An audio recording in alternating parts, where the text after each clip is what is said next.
All right, so we have flower salesman, we have an executive assistant, we have a NASCAR driver, and we have a doctor. Okay, guys, the acronym is L.A.D, stands for L.A. Dodgers. L.A.D.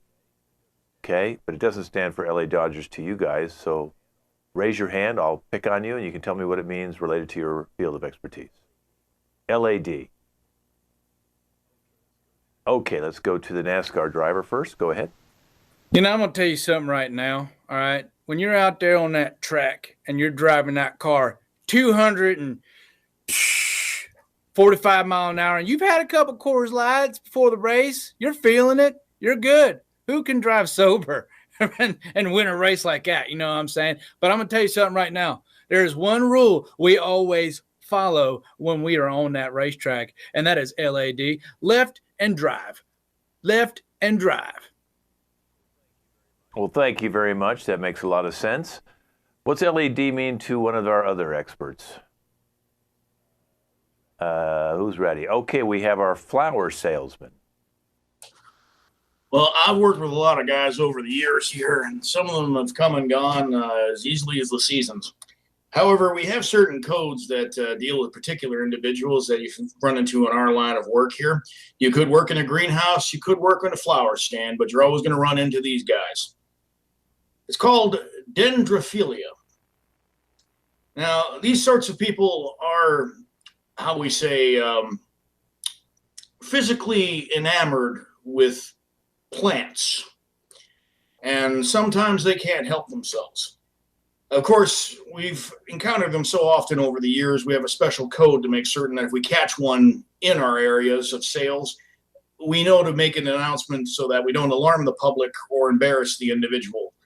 So we usually call out, someone's licking the azure daffodils.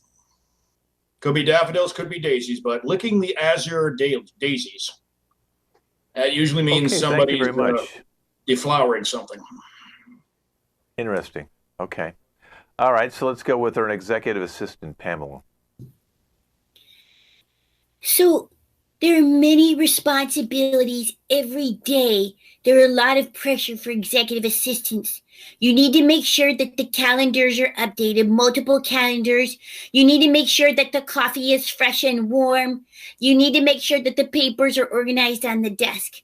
But there's one thing you should always know that they don't tell you when you get an executive assistant's master's. They don't tell you L.A.D.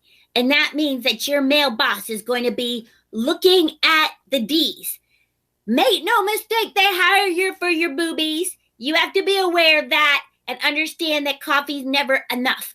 So, L.A.D., consider it your free lesson from me, Chandra. Okay, thank you. All right, let's go now to Lindsey, our doctor, L.A.D. So every day I have patients coming in who are Twitter educated. They get their doctorate degree from Twitter University, and they come in always thinking they know better than I do. I went to the top medical schools in the country. I have studied I went overseas. We don't even need to get into all of it, but this is why I am so upset, because they come in trying to tell me what I should be doing and how to do my job.